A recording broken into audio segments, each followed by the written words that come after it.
Karon kay wa man tay sudan, manok atong natripan, manok sa silingan. Kay wa may tao, ato na yung tirahan. Dali-dali dayog init para dili masakpan. Basag di na nagmangita mong silingan, inara na nalumos sa baha niyang manok. Dili man gyapon ka na magabahan. Kay gikaon man nimo ang manok sa imong silingan. Bahala nagbarangon. Ang importante nakakaon. Dili man gyapon kanya madutlan nagbarangon. Tago ilang balibo sa manok para dili makitaan sa imong silingan.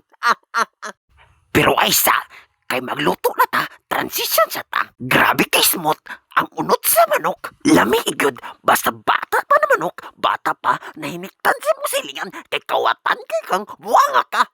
Mauna ning finished product. Complete trikado si kita diri, kumplituhon na tong lamas, puslan man ang awat ta, ato na ng kumplituhon, para lami kayo ang atong kaon. So di na nag-chap-chap diya, mintas nag-chap-chap ka diya, mag-story-storya sa ko diya.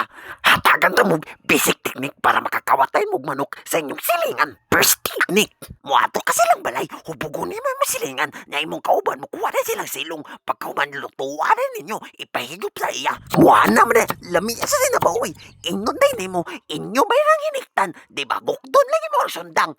Nya, huma naman nagtantad na itong mga panakutors diya, imatik na iluno na largo, para lami ang atong higop-higop sa atong sinabaw, nagikawat.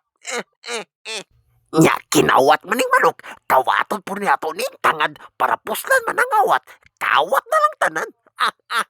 Nya, ilunod na largo, nya okay, ay okay mra itak ang mga manok, ihuwad na largo, para makaon na largo. Sinabaw, check. Aw, okay man na iyabo na na.